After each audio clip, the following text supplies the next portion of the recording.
السلام عليكم متابعي زكية للخياطة. لاباس عليكم كي دايرين؟ كنتمنى تكونوا بالف خير. في هذا الفيديو ديال اليوم جبت لكم حاجه جديده، طريقه تفصيل وخياطه البوركيني او لباس السباحه ديال المحجبات، حيت شفتهم بزاف غاليين.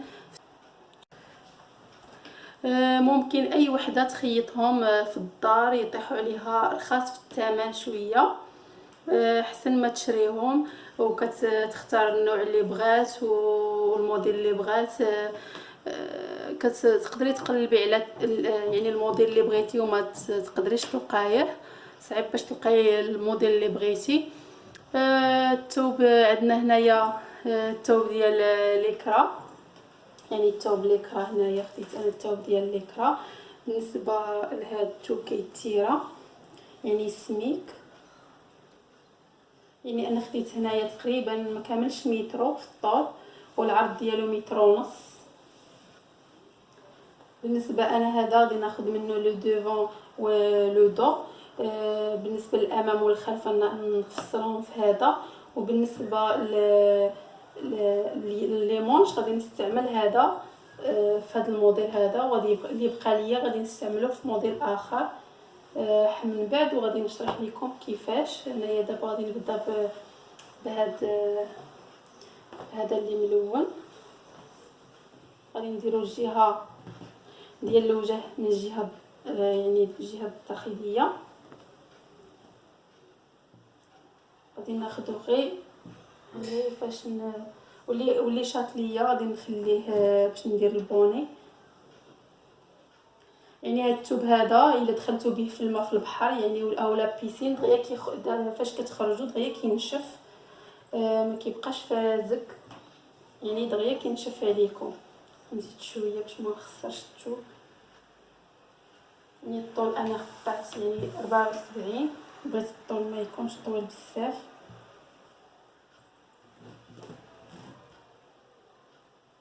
دابا غادي نطوي على 2 وغنزيد نطويه على 4 بهذه الطريقه هذه. يعني غادي نخرج الامام والخلف. احنا دابا غادي نطوي الثوب على 4 بالطريقه هذه. الا تبعتوا المراحل معايا غادي يجيكم ساهل، وغادي تقدروا تصايبوه لراسكم احسن ما تشريوه من المحلات كيطيح غالي في الثمن. وغادي تقدروا تخدموه يعني وديروا الموديل اللي بغيتو. غادي تشوف مزيان. دونك غادي نخدم انا الكتاف من هاد الجهه هادي، ونجي شويه كون سا. دونك غادي نخدمو، غنشوفو الثوب فين عندي هنايا باش نشوف شويه عندي هنا مرجل. دونك غنخدم هنا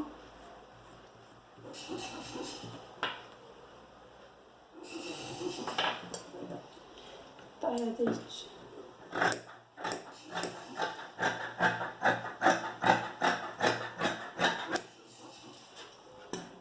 غادي نبدا نخدم الكتف من هنا. عندنا الكتاف 20، درت عندي الكتاف 40، قسمتهم على 2 عطاتني 20 زائد 1 هي 21. غادي يبان لكم هذا. غادي ندير لاكري هنا، غندخل ب 8 سنتيم. هنا غادي ننزلو، غادي نخدمو على الجهه المسدوده، بغيتي يكون من الامام والخلف مسدود بجوج. الا بغيتو ديروا فيه السنتله تقدروا تخدموا من الجهه الاخرى. دونك غادي نخدم هنايا، غادي ننزل هنا بجوج سنتيم،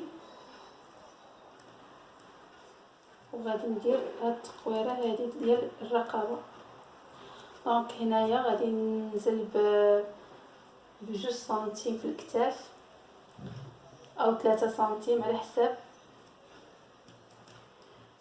غادي ندير هاد خط الكتف، غادي ننزل هنايا، غادي ننزل هنايا ب 24 فقط. وغادي ندير هنايا زاويه قائمه. هنا غادي ندير 20. هاد 20 منين جبتها هي باش تجيني هاد الخط يعني انا زاويه قائمه، غادي تكون قد هاد الجهه قدها قد هاد المسافه هذه باش تجيني هنا زاويه. بغيت هنا تكون عندي زاويه قائمه، دونك هنا غندير 20. يعني ما عندها قاعده. دابا هذا هو خط الصدر. خط الصدر غادي ندير هنا 28 زائد 1 هي 29. غادي نسطر السطر بالكتف الا كيبان لكم مزيان، نتمنى يكون كيبان. دونك هنا غادي نقسموا هذه المسافه هذه نقسموها على جوج، وغادي نديرو بهذه الطريقه بالبيستولي. انا كنديرها غير بيدي، تقدروا ديروها بالبيستولي. وغادي ندخلو هنا بسنتيم، علاش ندخل بزاف غير شويه. يعني بالنسبه للامام هذا كندخلو بسنتيم. وهنا درنا 29. غنشوفوا طول الحزام. دابا طول الصدر هو هذا، وطول الحزام غندير 36. وهنا غادي ندير 51 في طول الارداف. طول الحزام غادي ندخل هنا ب2 سنتيم، يعني هنا عندي 29، هنا غادي ندخل غندير 27.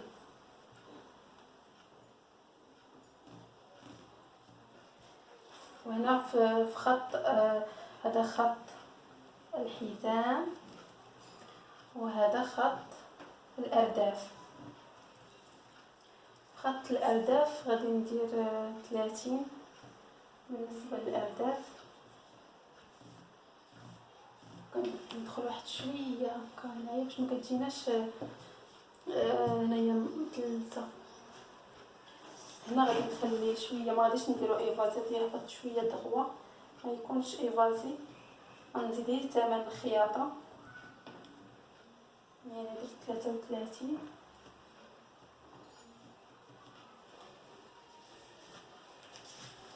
دابا غادي ندوزو نقطعو. نتمنى يكون كيبان لكم مزيان. هنا درت خط هذا خط الحزام وهذا خط الارداف. يعني انا دخلت بجوج في خط الحزام، دخلت بجوج سنتيم. وهنايا يعني هنا درت 30، زدت على البواطخين. الارداف كيكونوا كبارين على البواطخين. دونك هذا الطول الحزام، يعني الطول كامل درتو، هذا الطول كامل درتو كامل. اللي عندي هنا 75 في الطول. وهنا الا بغيتو تحدوا، الا بغيتو تشوفوا هذا خصها تضرب هنا باش ما يجيناش طايح من الجناب. غادي نديرو بهذه الطريقه. هنا غنديرو 40 وكنزيدو نصحو بهذه الطريقه هذه. كنصحو فين جات عندنا يعني 40 كديرو بهذه الطريقه هذه، او كتجي 40 هنا. هي هذيك اللي كنوريكم في الفيديوهات السابقه، الفيديوهات السابقه. هنا كنقصوا تقريبا باش كنديروا هذه الطريقه هذه تجينا 40. شفتي فين جات 40؟ دونك هنا كتكون شي 1.5 ولا 1 بحال اللي شرحت لكم في الفيديو السابق، في الدرس السابق. دونك هنا كنصحوا الطول طول كامل، يعني كنصحوا هاد الجناب هادو باش ما كيجيوناش طايحين. يعني خط الكتف، خط الصدر، خط الحزام وخط الارداف والطول الكامل. دابا غادي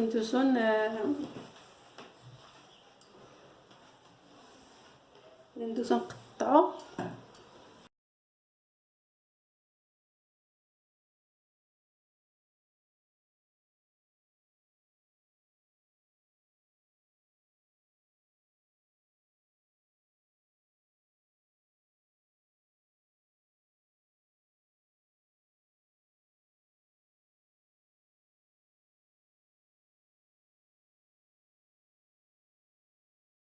دابا غادي نحيدو الجهه ديال الخلف، يعني لو دو، ونخليو الامام.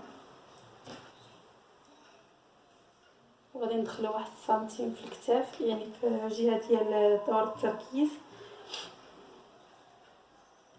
بهذه الطريقه غادي ندخلو هنايا بسنتيم او سنتيم ونص، وغادي نديرو هذه الطريقه هذه، غادي نقطع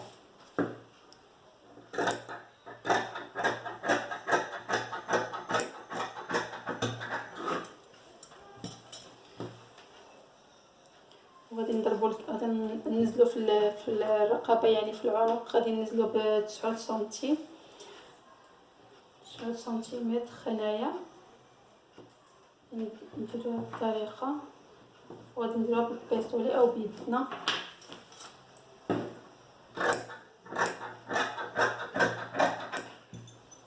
غادي نخليوه يعني داير باش غادي نديرو الكول، غيكون في العنق الكول.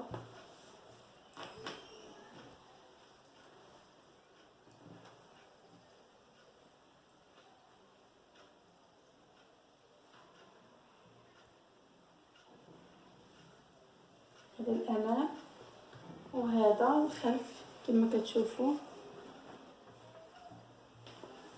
يعني باين العنق كيفاش يكون مختلف على الامام. دونك كندوزو لي مونش.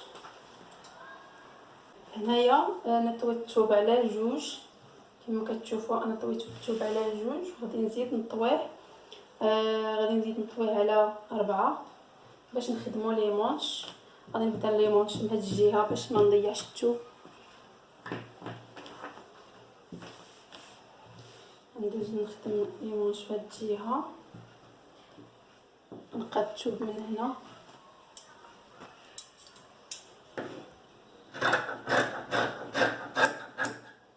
نقادو، وغادي ندير طول لي مونش شحال عندي طول. كنشوف شحال عندي الطول، غندير 59 او 60. انا درتها يعني جوج ديال السنتيم باش ندير لوغلي على حساب.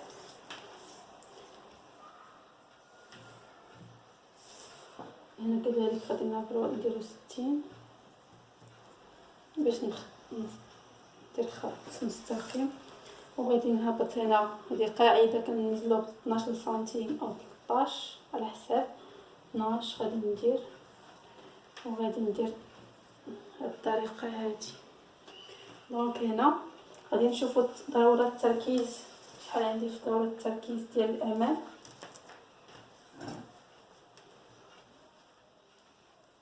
كنشدوها واقف بسنتيم واقف، غنديرو هنايا 23 نقسموها على جوج، ونزيد نديرو خط مستقيم، وغادي نزيدو نقسموها على 4 هنا، نزيد نقسمها. دونك قسمناها على 4. فاش قسمناها على 4 هنايا غادي نطلعو بسنتيم، وهنايا غادي ننزلو بسنتيم. هنا غادي نطلع بسنتيم، وهنا غادي نهبط بسنتيم، غادي ننزل بسنتيم. دونك غادي نشد هاد الجهه هكا ونديروها بالبيستولي او بيدنا، وغادي ندير هاد الطريقه هادي. هادشي كوربي من هاد الجهه ومن هاد الجهه كوربي الطريقه هادي. دونك هنا غادي ندير الكود، شحال عندي في الطول الكود غادي ندير 30، وغادي ندخل هنا باش ما يجينيش عريض، تكون عندي هنا تقريبا 17. يعني شحال عندي في الدوره ديال اليد، خلينا 16 تما يكون كيبان مزيان. نزيد شويه طول لا مونش، يعني الباد المونش لتحت. غادي ندير 12 بلوغلي كلشي، يعني بالخياطه 12 درت.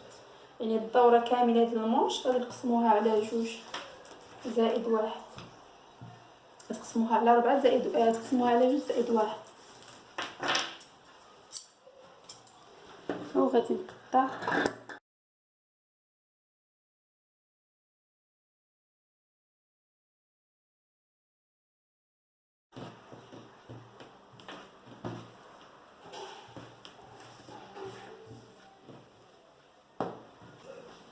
ودابا غادي ندوز باش ندير يعني غادي نحسبوا الدوره ديال العنق كامله ونقسموها على 2 ونطويو الثوب على 4.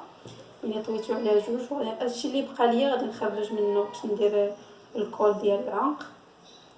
يعني ما غاديش نكون عريض باش يعني باش ندير البوني غادي يكون الكول ما طلعش بزاف على حساب.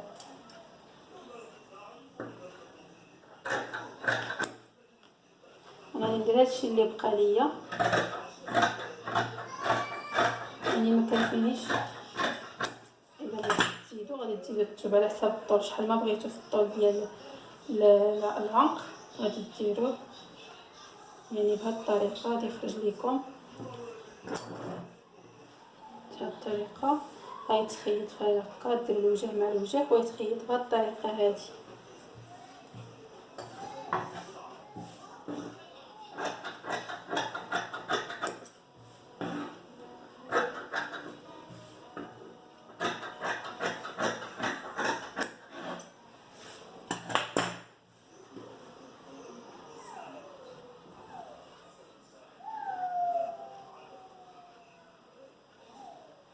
وصلت دابا هذا الجهه العلويه. ان شاء الله في الدرس اللي جاي ان شاء الله نوريكم كيفاش تفصلوا السروال. يعني ساهل ما كاينش فيه شي صعوبات. دابا غادي ندوزو نخيطو نشوفوا المراحل. بقاو معايا تشوفوا المراحل ديال الخياطه.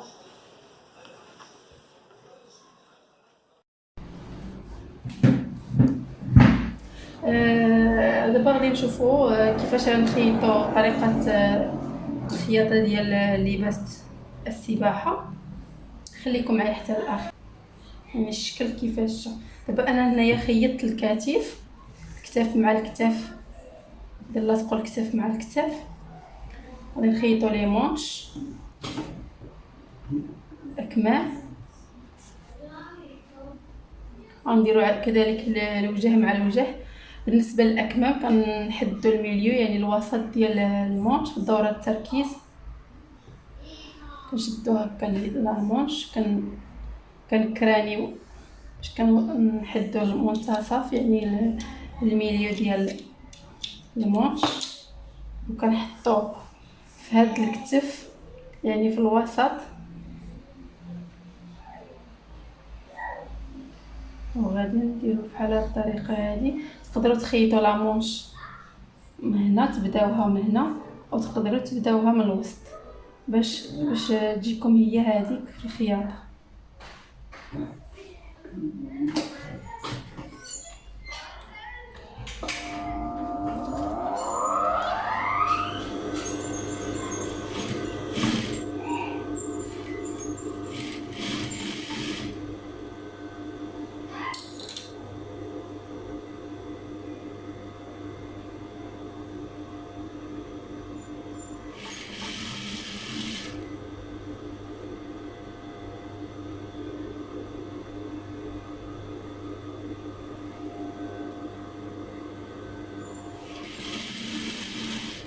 سبق لي شرحت لكم على حساب بالنسبه للثوب اللي كيتخيطلوش بالابره يقدر يدير هذه الطريقه اللي ديال السكوتش يعني ديال الشريط اللاصق. درتها لكم تقدروا تلقاوها في صندوق الوصف.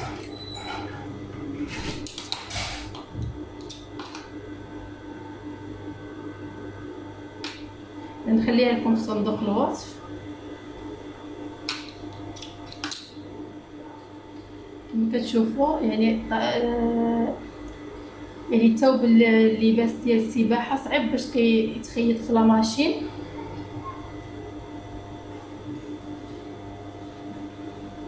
وصلا الثوب لي ماي الثوب ديال الاثواب صعب باش كيدوزو خصهم ضروري الابره ديالهم الابره الذهبيه.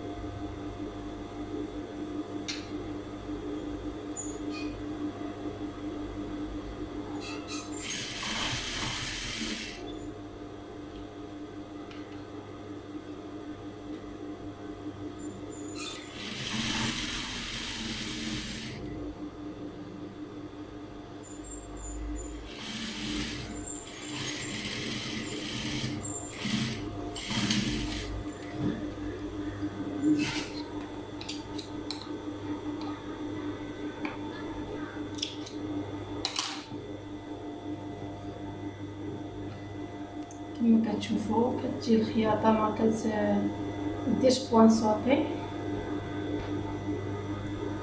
كنلاقيو دابا المونش، كنخيطو المونش عادي.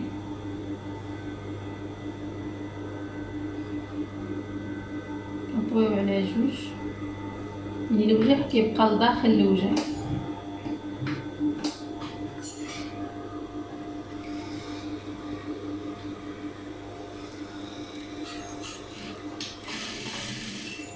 حتى في السورجي راه ما كيبغيش يدوز مزيان لا ماشين، يدوز بواحد الصعوبه.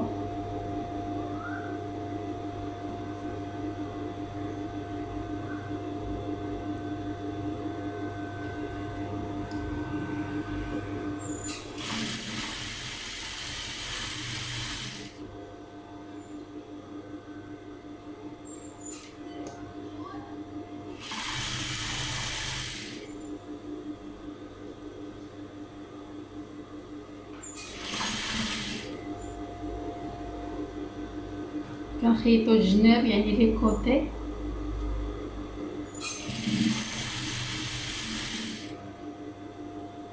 انا حتى كنخيط عاد كندير السورجي، ما كندير السورجي في الاول،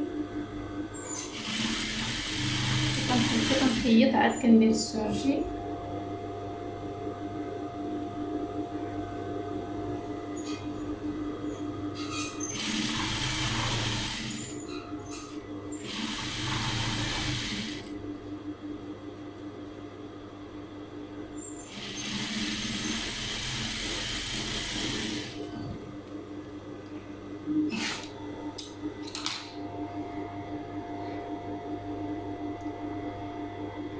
كذلك اليد الاكمام، الكم الاخر حتى هو كنديرو الميليو.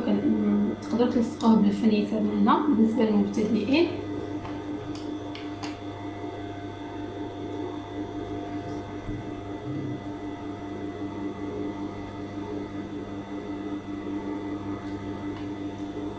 وكندير عاوتاني كنبدا عاوتاني لامونش ديالي. انا في الاول بديتها باش نوري لكم كيفاش نبداوها من هنا، او تقدروا تبداوها من الجنب. علاش كتبداوها من الوسط؟ شي مرات كيخرج لكم الديفو د لامونش او يخرج لكم نورمالمون ما خصوش يخرج، ولكن الا كنتو كيتجبد كيبقى كيخرج خاصكم ولا علاش بديتو.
ندير اريتمون يعني غرزه، يعني كدير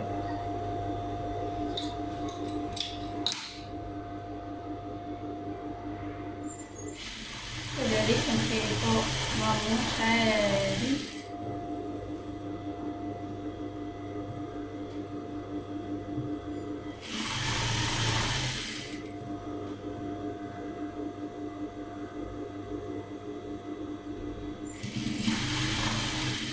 الثوب هذا راه دغيا كينشف فاش كيدخل الانسان في الماء، ملي كيخرج دغيا كينشف.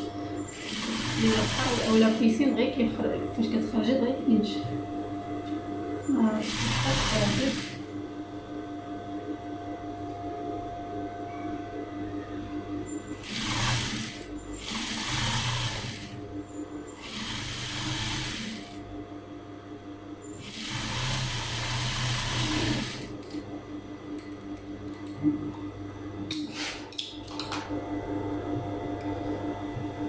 غادي نقلبو.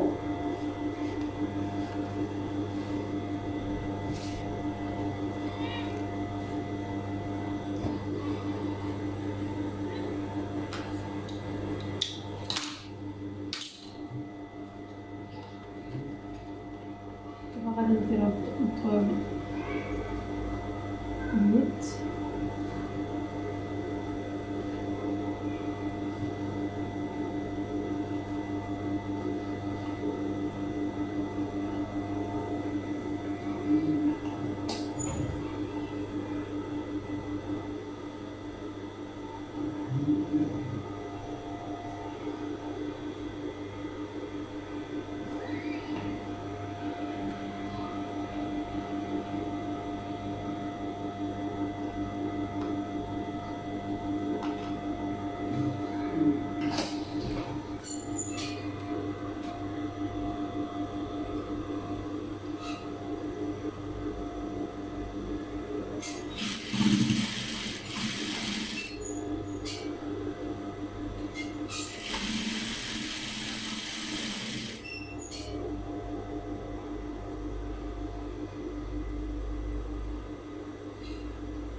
كنخيطو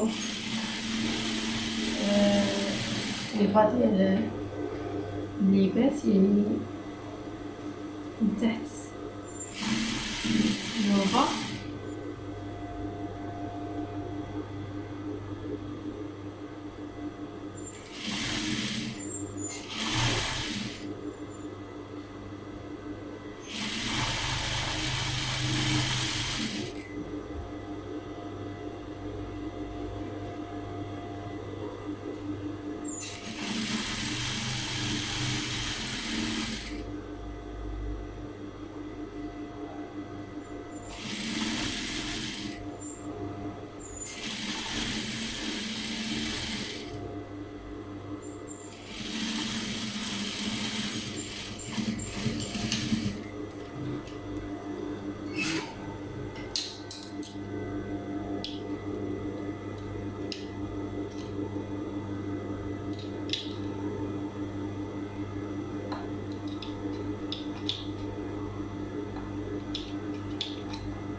غادي نخيطو الكول كما كتشوفوا. انا عندي هنايا يعني هاد القطعه ديال الثوب غنديرها على الوجه، نديرو بهاد الطريقه هذه، غندير الوجه مع الوجه.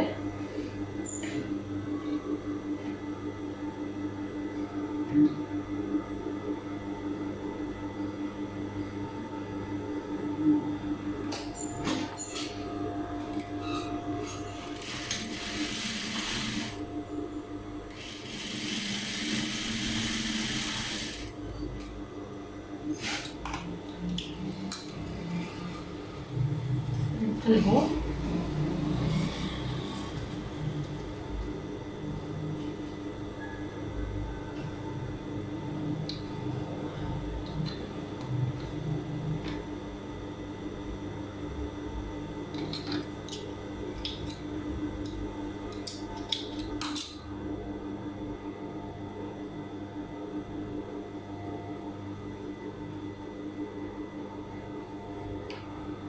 نديرو دابا الميليو ديال نشدو فيه بكريتنا العنق.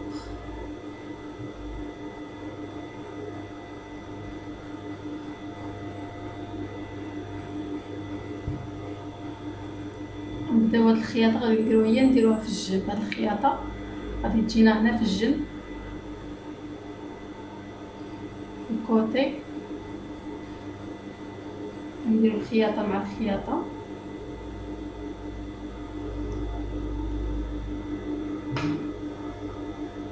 الكول مونطي على حساب شحال نتوما بغيتو في العرض ديالو. اما الطول غديرو على دورات الرقبه، يعني شحال كل واحد شحال عنده.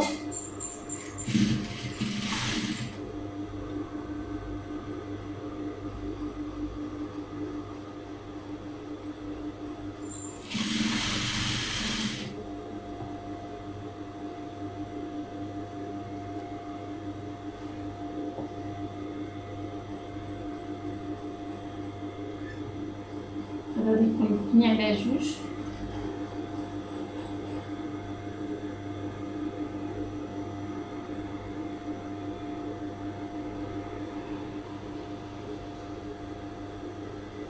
يعني الثوب اللي كيكون فيه زايد ولا كنديروه من التحت، لان السنان كيبقاو يجبدوا د لا ماشين، غادي يبقاو يجبدوا لنا الثوب.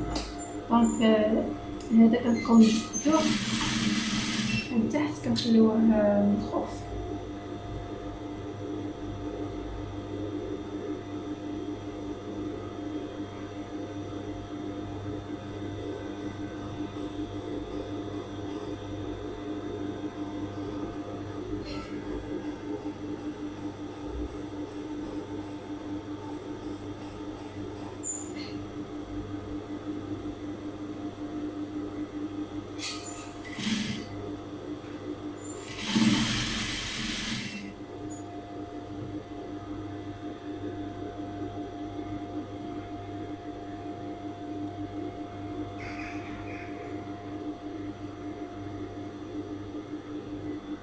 كما كتشوفوا هذا كنجبدو باش غادي يجي العمق كيجي صغير، كيجي مجموع العمق.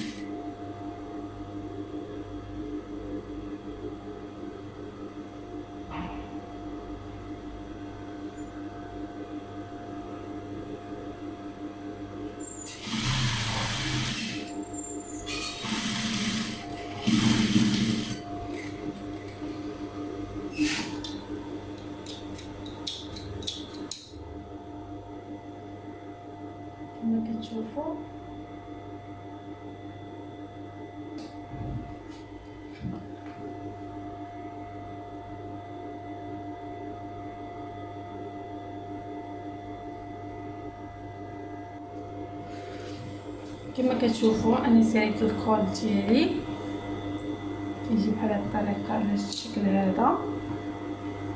مازال غادي ندير السورجي باش كيفيني البياسه من الداخل. ندوز نخيط. تقدروا ديروه مع هاد الثوب هذا، تقدروا ديروه في اليدين حتى هو يجي زوين. تقدروا ديروه بحال اللي درتو في الكول، ديروه في اليد.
كتشوف خيط يعني اليد دابا.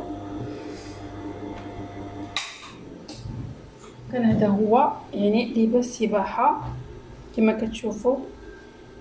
وعندي درت السروال ديالو في النوار، ومازال ان شاء الله في حصه الجايه ندير لكم البوني ديالو كيجي حتى هو زوين.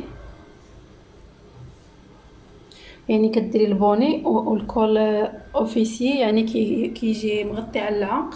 بالنسبه للمحجبات كيجي زوين. وكان هذا هو درس اليوم، نتمنى يكون الاعجاب ديالكم. الله في حصه جايه نشوفوا درس اخر. مع السلامه.